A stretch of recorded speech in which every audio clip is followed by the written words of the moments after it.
Se ha hablado mucho, señorías, en estos últimos días de un giro en la relación con la postura del Gobierno en Marruecos. Más bien, yo diría, señorías, que hay que hablar de un paso más en un camino que se inició hace 14 años, cuando el Gobierno español saludó la propuesta marroquí de autonomía como una contribución valiosa para la superación de un conflicto, no nos engañemos, señorías, que lleva más de 4 décadas enquistado. La marroquinidad del Sáhara es una verdad perenne e inmutable. No puede ser impugnada, en primer lugar, porque la legitimidad de nuestra causa está validada por los anales de la historia.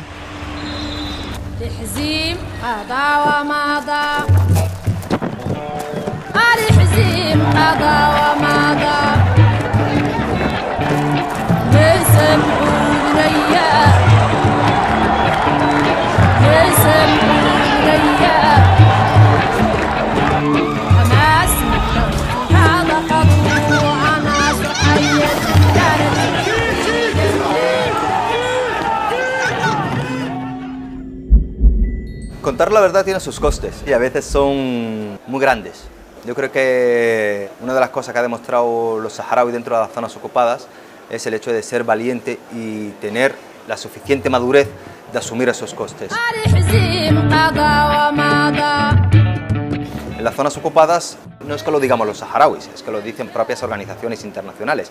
Es la cárcel a cielo abierto más grande del mundo, es un agujero para los medios de comunicación, donde las propias organizaciones internacionales son expulsadas como un hecho ya muy normal, muy normalizado, donde los medios de comunicación, si no vienes a defender la postura marroquí, no se te permite entrar. Esos son hechos tan normalizados por Marruecos que hoy en día se aceptan en Europa como hechos, bueno, si lo hace Marruecos, pues vamos a callarnos y vamos a asumirlos. En ese entorno surge la resistencia de comunicación de los equipos de comunicación dentro de las zonas ocupadas. Surge más o menos al igual que nosotros surgimos dentro de los campamentos de refugiados, un entorno mucho más benévolo, evidentemente. Ellos también surgen con la necesidad de denunciar desde el territorio esa campaña de agresión que estaba llevando a Marruecos contra la población saharaui.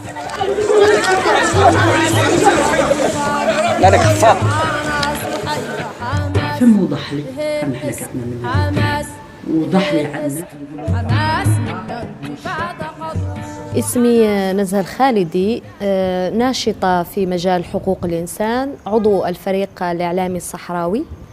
الفريق الإعلامي الصحراوي هو عبارة عن مجموعة من النشطاء الصحراويين أو الإعلاميين، نشطاء الإعلاميين الذين اختاروا أن يفضحوا نظام الاحتلال المغربي الذي يمارس حصاره الإعلامي والعسكري على الصحراء الغربية المحتلة. طبعا يعني هذا المجال لم يكن باختيار شخصي لكل أفراد هذه المجموعة، وإنما كان نتيجة لسياسات أصلا يسعى من خلالها النظام المغربي إلى التكتم على الأصوات الحرة بالصحراء الغربية وإيهام العالم بأن بالفعل الشعب الصحراوي يدعم نظام الاحتلال المغربي. Universal justice, universal peace. El informe, ¿no?, de Reporteros Sin Fronteras, ya el título nos dice mucho, ¿no? El Sáhara Occidental, un desierto informativo, ¿no? Porque realmente una de las principales conclusiones es que se define como un agujero negro dentro del periodismo, que eso quiere decir que es un territorio en el que no entra ni sale información. No entra, ¿por qué no entra? Porque no puede, es un lugar blindado, sobre todo lo que son las zonas ocupadas del Sáhara Occidental, es un lugar blindado a los observadores internacionales, pero también a los periodistas. No hay acceso a la prensa independiente dentro del territorio. Y luego también es un lugar en el que es difícil que salga la información, porque los periodistas que ejercen, muchos son activistas, no pueden ejercer libremente y se enfrentan a mucha represión.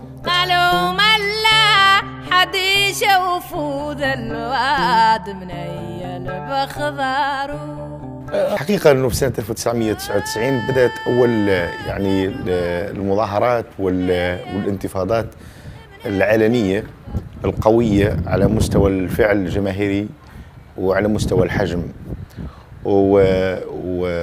وخاصة أنه في تلك السنة كان هناك تحول محوري في المنطقة برمتها، ولكن للأسف الشديد أنه النظام الجديد في المغرب يعني أمعن بطرق وأساليب وطور من أساليب القمع التي أبدع فيها سلفه. بدأت يعني من سنة 99 إلى سنة 2005 في الانتفاضة الثانية كان هناك ما نسميه بحراك حقوقي وسياسي جديد متطور، وتواكب مع يعني تطور تقني تكنولوجي. ظهرت وسائل إعلام تواصل جديدة خدمت القضية الصحراوية في شكل كبير جدا، لأنه الاحتلال المغربي كان يسعى إلى أنه يخنق المنطقة على أنه يعزلها على المستوى الدولي. فكنت أنا ومجموعة من الرفاق يعني يركزون على الجانب الإعلامي، يعني نعتبر أنه يعني الإعلام هو بالفعل سلطة رابعة، وبالفعل هو سلطة جماهيرية قادرة على أنها تفك العزلة وتفك الحصار المفروض على شعبنا. والله خلي من دمعي بل. Yo creo que fue, la constatación de un cambio generacional dentro de la población saharaui, porque, digamos, las visiones que hasta ese momento se estaban dando estaban muy centradas en los campamentos de Tindouf, el tema de los refugiados, quizá también en su momento en todas las negociaciones con Naciones Unidas para desatascar ese plan de paz, ¿no? Por ejemplo, yo recuerdo la visita de Baker a Tindouf, a los campamentos, y para mi sorpresa, cuando Baker baja a los campamentos para negociar con la parte saharaui y tal, solo estaba la prensa argelina y televisión española, que de pronto dices, bueno, ¿y el resto de los medios españoles dónde están? ¿No? Para mí fue muy llamativo, porque no es lo mismo que medie un gran político norteamericano, en este caso Baker, que además había sido secretario de Estado, que cualquier país europeo que no haya tenido ninguna relación, por ejemplo, con el Sáhara, ni ningún peso realmente, ni en Naciones Unidas, ni en la política de la región.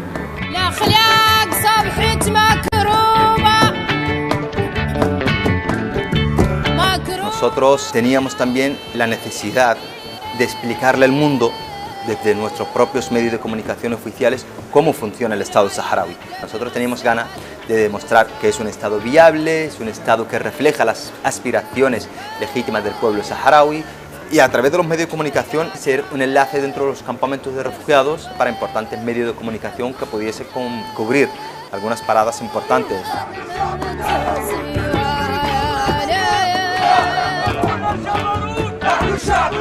Nosotros fuimos bloqueados en todos los satélites que emitían en la zona geográfica de públicos objetivos, que era el sur de Europa y el norte de África, y evidentemente porque son los públicos más cercanos a nosotros, pero también con los que compartimos idioma.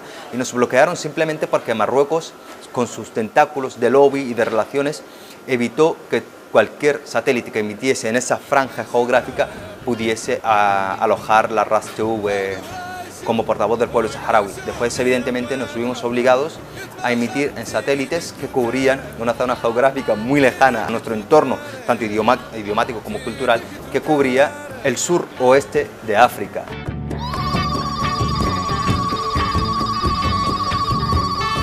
Al final, dentro de las zonas ocupadas, empezaron los saharauis a utilizar parabólicas para sintonizar el canal de RAS TV y meterlos dentro de bidones, porque evidentemente los canales árabes generalistas miraban para acá y la parabólica que sintonizaba RAS TV miraba para acá. Entonces al principio la gente tenía muchísimo miedo y empezaba a camuflarla dentro de bidones, dentro de las zonas ocupadas, porque tenía necesidad de estar escuchando su canal oficial.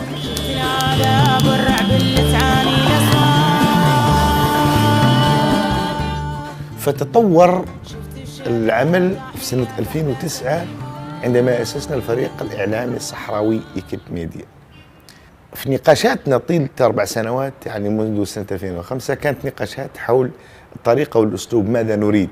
هل نريد يعني فريق إعلامي يكون فقط رقم إضافي في المشهد، أو نريد فريق نوعي بمعنى أنه يعود يوجه خطابه إلى العالم بمعنى بالرسالة التي يفهمها العالم، مصداقية، دقة، مهنية، وأن يعني يقدم الأدلة يعني الصوت والصورة في الحدث. ونحن حقيقة يعني دائما تحت نيران الاحتلال المغربي، بمعنى أنه تحت الاستهداف، والاستهداف منذ تأسيس الفريق الإعلامي ما تغير أبدا، بالعكس يعني في اعتقالات كما ذكرت 20 سنة، فيها 12 سنة، فيه الرفاق اللي يتعرضوا للاعتقال في كل حين، في مصادرة المعدات، في طرد من العمل، في تجويع، في عزلة، يعني يوضعونا في كورنر، يوضعونا في زاوية ضيقة. شفت العذاب الرعب اللي تعاني الأسوار، كم من شباب ضحية في أحباسك للموت. Y a raíz del campamento y del estallido en la zona ocupada, cerca de la Llum, para mí refleja eso, el cambio generacional y, ojo, los que estamos soportando la ocupación somos nosotros. Donde realmente se reprime es en la zona ocupada. Los años pesan, mi padre hace la guerra, pero nosotros nacemos en los campamentos o en la zona ocupada. Hay un plan de paz que vemos pasar el reloj y que no nos lleva a nada. Entonces, claro, llega un momento en que tus hijos o tus nietos se han criado o bien en el exilio o bien en una ocupación. Y su perspectiva es distinta, es decir, bueno, nosotros queremos cambiar esto.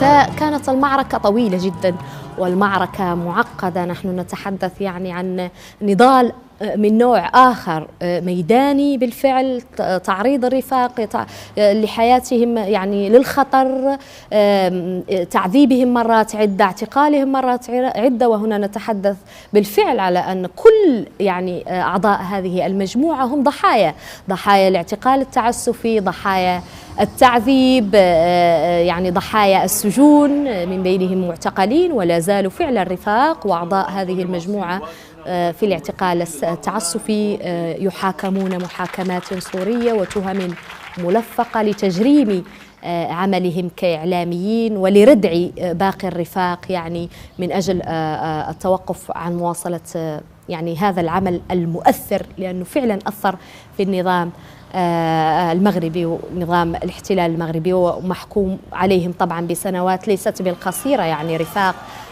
مثال البشير خدة، حسن الداه، عبد الله الخفاوني، البمباري، من بين 30 سنة 25 سنة 12 سنة، ليس يعني بالشيء البسيط.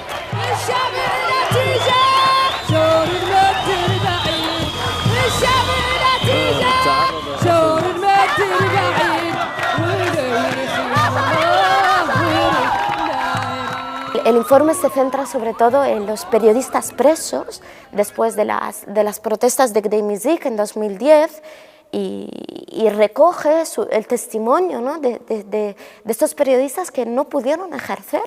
Entonces la información no puede salir de ahí porque ya lo vemos, como todas las dificultades que tienen los compañeros, por ejemplo, de Kid Media, ¿no? Al final la represión en las manifestaciones se graba de una determinada forma, ¿no?, que no es de calidad, porque no pueden ejercer, no pueden ir con su cámara y cubrir una manifestación, ¿no? Al final son formas clandestinas y eso hace que la información desde ahí sale a cuenta gota, y aún así hay mucho esfuerzo para que salga.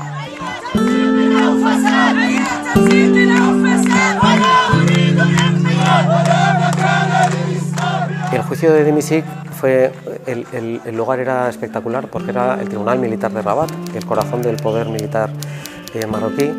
La sala estaba rodeada de militares dentro de la sala, hombro con hombro, Los saharauis, cada vez que entraban en la sala, entraban gritando "dos pueblos, dos estados, viva la lucha del pueblo saharaui", cosa que en los juicios anteriores era castigado con yo lo he visto, una tanda de palos por parte de los supuestos abogados marroquíes que les sacudían delante de los jueces. El procedimiento es un teatro absoluto y sin entrar en muchos detalles, lo que sí creo que es importante decir que todos y cada uno de los saharauis dijeron: yo sé que esto no es un juicio contra mí, no me voy a defender, este es un juicio contra mi pueblo, me están acusando por defender el derecho a autodeterminación de mi pueblo, saben perfectamente que yo no he asesinado a nadie, que yo no he tomado parte en ninguna acción violenta. Los jueces al principio no le dejaban hacer este tipo de manifestaciones, pero los abogados saharauis dijeron: si no les dejan hablar libremente no hay declaración, que es lo que querían, porque querían ese teatro de que hemos hecho un juicio justo y ya tenemos una sentencia, ¿no?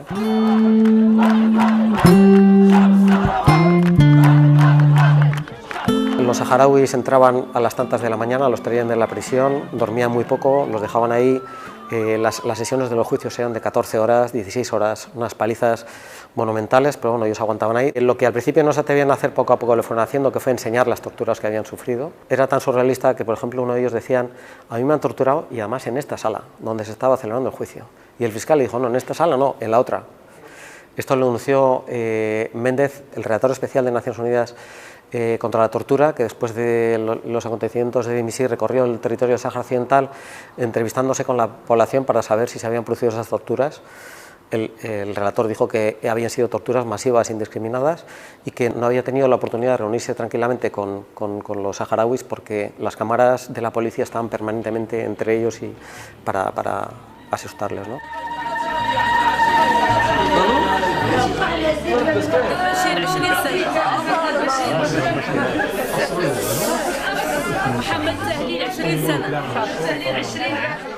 Marruecos hace en los territorios ocupados es una operación con dos caras que parecen opuestas pero son complementarias. Por un lado el borrado de las especificidades y por otro su apropiación.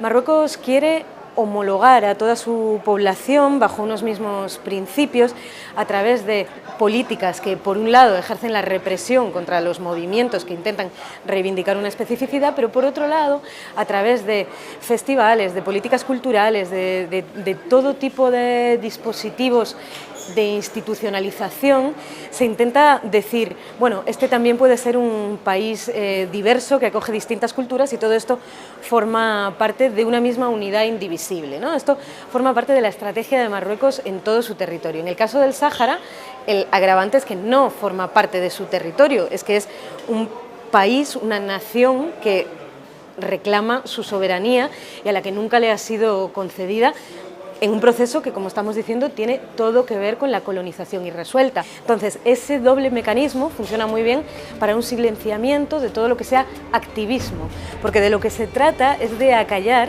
a quienes quieren una solución política.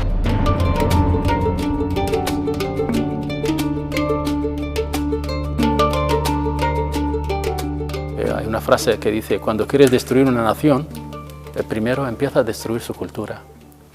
De ahí se destruye su identidad y luego, bueno, pues ya tú te puedes apoderarse de esa identidad y convertirla a la tuya. Marruecos dice que somos un mosaico de su cultura.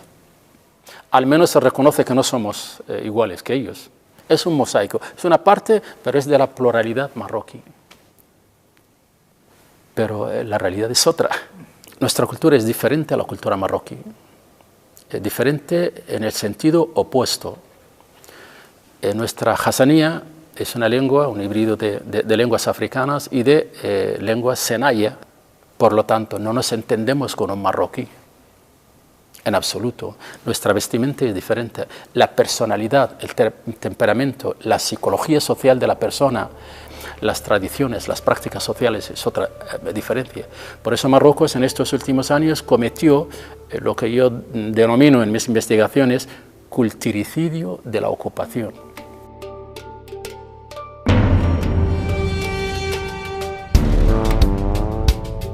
Después Marruecos lo que intenta, a no poder eliminarla, lo que intenta es apropiarse.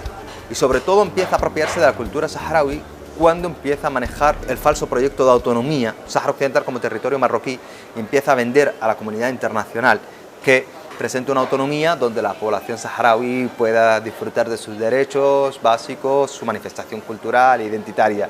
Evidentemente ese uso está quedando en evidencia como un fracaso porque al final no deja de entender la esencia de la identidad saharaui y solamente hace uso de ella como una manifestación folclórica, más que nada como una postal idílica a vender al mundo.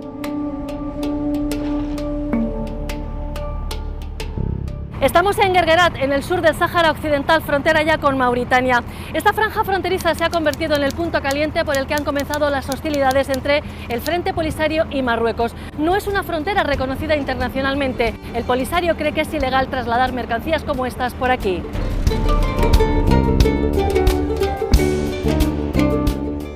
Yo no creo que ninguna comunidad, ningún pueblo que haya conocido la guerra quiera alegremente volver a ella.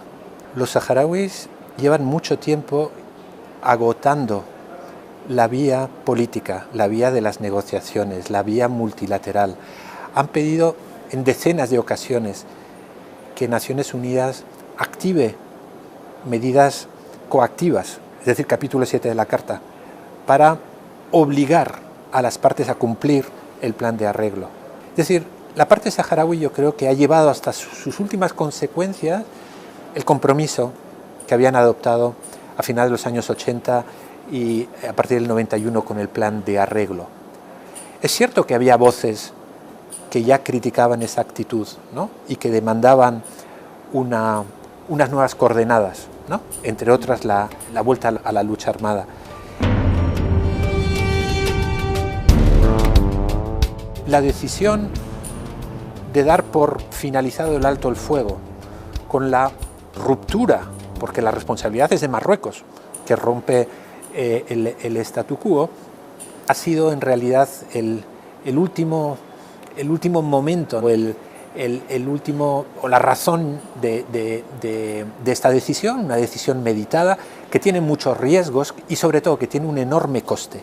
Y lo llamativo es que yo no podría decir que la totalidad, pero una gran parte de la población saharaui entiende, ¿no?, que se ha agotado un repertorio de medios políticos y que les asiste el derecho a la resistencia, de muy distintas formas, entre otras, obviamente, la confrontación armada con el ocupante. Es una pena, pero los hechos han llevado a esto. Yo creo que la gran mayoría de la juventud saharaui esté en la zona ocupada, esté en la diáspora del extranjero, ¿no?, y esté en los campamentos. Tenemos una cosa muy clara, que es que queremos el Sahara libre. Eso es un objetivo fundamental. A nadie, a ningún joven, a ninguno, exactamente a ninguno, le hablas de entrar en una guerra y le dices tienes que hacer daño a una persona o te van a hacer daño. Vas a sufrir o va a sufrir tu gente, vas a vivir en condiciones extremas en las cuales vas a jugarte la vida. Y a nadie le gusta eso. De hecho, menos a la población saharaui, que siempre somos tan pacíficos, tan humildes, tan tranquilos, pero tenemos muy claro que no nos queda de otra. No nos queda de otra en todos los campos. No nos queda de otra porque no interesa. No nos interesa que seamos libres y por ello, al tenerlo tan claro, sabemos que la única forma de llegar a conseguir ese objetivo es mediante las armas y lamentablemente este mundo si no ve sangre no cede.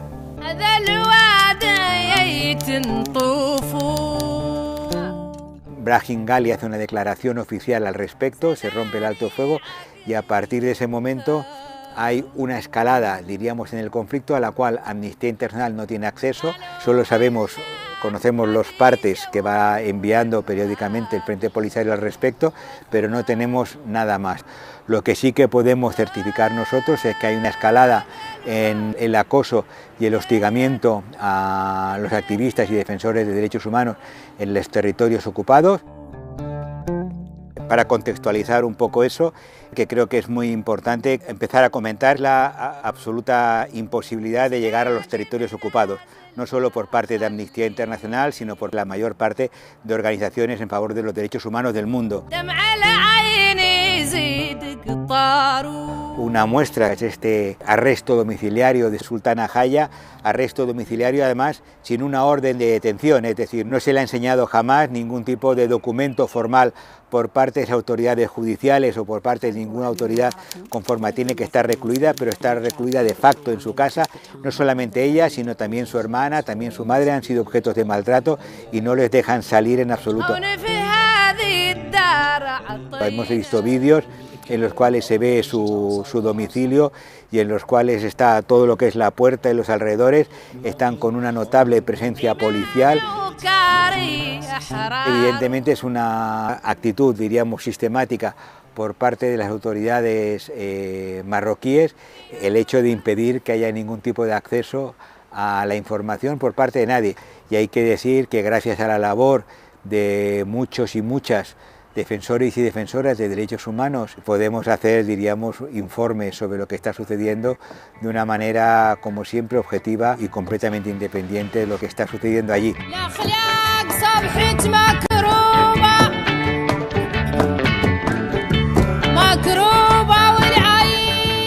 Vengo a entregarles a la MINURSO esta carta de invitación para que vengan a observar de que nuestra manifestación es pacífica, porque siempre que nos hemos manifestado hemos sido observados solamente por una parte de la MINURSO, que es la parte que está en Marruecos, en los territorios ocupados del Sáhara Occidental, y suelen falsificar y tergiversar la información. Dicen que somos hombres armados, que vamos preparados, y nosotros no somos más que un grupo de jóvenes pacíficamente reclamamos a nuestra tierra y condenamos el muro que divide nuestra tierra.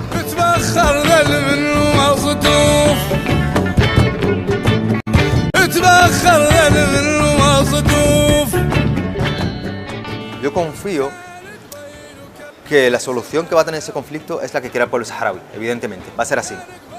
Podemos diferir en el tiempo en el que se vaya a lograr.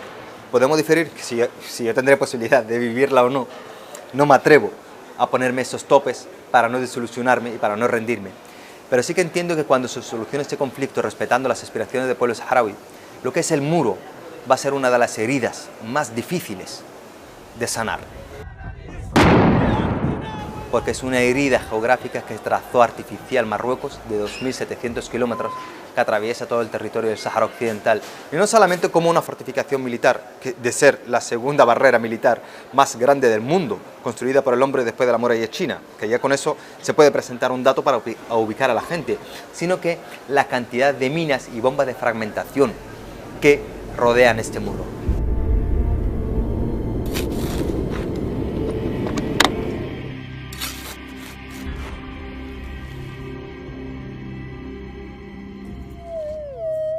Desde 2016, fruto de la visita del secretario general de las Naciones Unidas, Ban Ki-moon, a los campamentos de refugiados, volvió a pedir de nuevo que hubiera un referéndum de autodeterminación en la zona.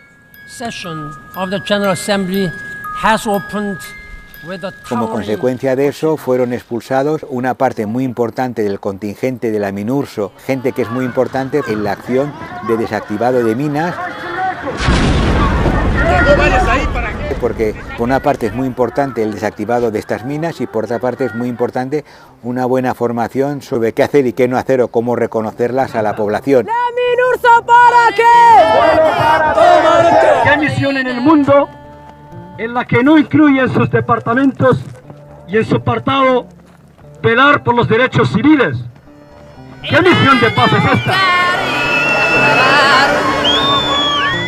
La verdad que es una sorpresa, porque ese desprecio a tener, diríamos, esa misión ahí dentro, porque por parte de las naciones europeas nos hace mucha más fuerza para que este componente de derechos humanos esté dentro de los trabajos que debe realizar la MINURSO.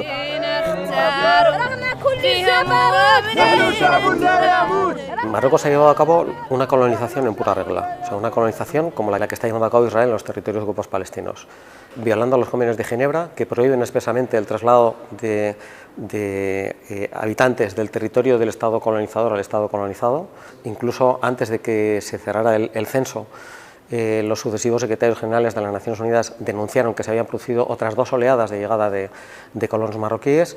Llegan en unas condiciones económicas magníficas, no pagan impuestos, tienen acceso, tienen una vida mucho más fácil que la que tienen en su tierra, en Marruecos. Los saharauis están marginados de su propia tierra, no tienen viviendas, no tienen acceso al trabajo, no pueden trabajar ni siquiera en la explotación de sus propios recursos naturales, no ya que no se beneficien de ellos, que es lo que está ocurriendo, que es lo realmente grave, es que ni siquiera pueden trabajar.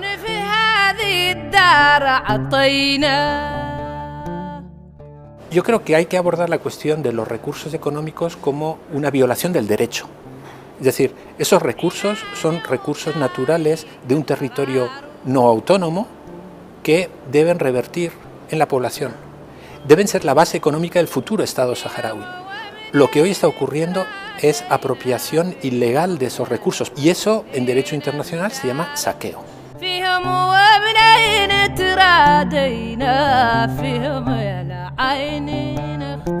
El expolio de los recursos naturales es una manera de mantener la ocupación del Sáhara Occidental por parte de Marruecos, pero es una inmoralidad tremenda para la comunidad internacional, porque hemos visto en los diferentes estudios que se han hecho y de las estadísticas que es que no hay ni un país que se salve del expolio, del robo de los recursos naturales del Sáhara Occidental. Quizás estos 2 elementos son los que hacen que la comunidad internacional haga la vista gorda y dé la espalda al pueblo saharaui. Y es curioso porque Marruecos está reconocido por el Consejo de Seguridad como potencia ocupante. Por lo tanto, no entendemos cómo las resoluciones del Consejo de Seguridad de las Naciones Unidas permite a una potencia colonizadora, una potencia ocupante, como lo es Marruecos, poder gestionar no solo el territorio, sino también la vida de las personas que son personas víctimas de una ocupación militar. Yo he formado parte del equipo de juristas que participó en los casos ante el Tribunal de Justicia de la Unión Europea, en Luxemburgo, y vi cómo la representación de España intervenía no para defender el derecho del pueblo saharaui al ejercicio del derecho a autodeterminación, sino para defender el derecho de la Unión Europea a explotar ilegalmente los recursos naturales saharauis. No solamente no cumple con sus obligaciones, sino que además se pone de parte de quien está violando el derecho internacional. Todo empezó aquí en un hospital de Logroño hace casi un año. ¿Por qué será? El máximo líder del Frente Polisario, Brahim Ghali, había ingresado de incógnito para recuperarse de COVID. El gobierno de Sánchez alegó razones humanitarias. Rabat acusó a Madrid de haber ocultado la llegada a España de su máximo enemigo. Unas semanas más tarde sucedió esto. La Unión Europea y los Estados miembros, en particular los Estados miembros, que son los que tienen competencias en la materia, no es que estén en contra de las migraciones, necesitan las migraciones, pero necesitan una inmigración selectiva. Quien se sale de ese esquema es criminalizado. Como no puede controlar la llegada de migrantes llamados irregulares y además le da una mala imagen, la Unión Europea externaliza el control. Es decir, lleva el control migratorio a lo que llaman fronteras avanzadas, que se encarguen otros. Y Marruecos ha entrado perfectamente en esa lógica, porque entiende que en su relación con España o los países del sur de Europa, con la propia Unión Europea, necesita palancas de presión. Y lo estamos viendo. Los propios ministros de Asuntos Exteriores españoles reconocen, cuando han dejado el ministerio, que España en cierta forma es rehén de esa lógica.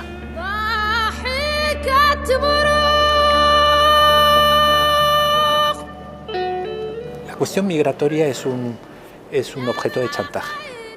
Y eso significa, y es muy grave por parte de un Estado, que se utiliza el cuerpo de las personas en esa relación de poder.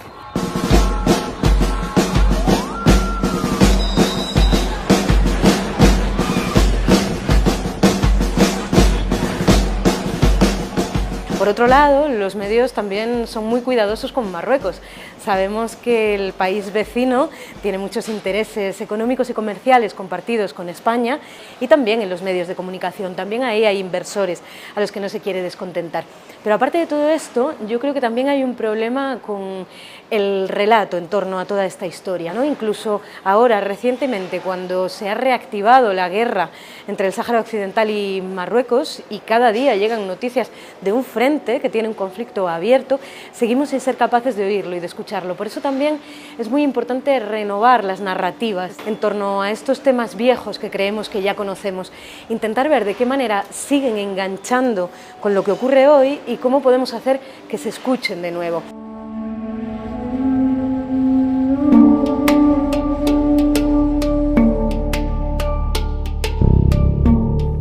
¿Qué ocurre con eso? Que lo que no se ve no existe, que no tenemos imágenes de este conflicto latente, ¿no? Ahora mismo. No hay imágenes. Entonces, al final, estamos en una sociedad mediática en la que lo que no se ve no existe. Yo creo que el periodismo internacional, a nivel general, y es una opinión que creo que compartimos muchos compañeros, ¿no? Y compañeras, está sufriendo una crisis existencial. Y que después de esta crisis, ¿no?, que salgamos como con una reflexión de ese periodismo de largo aliento, de ese periodismo que necesita ver, tocar, oler, oír.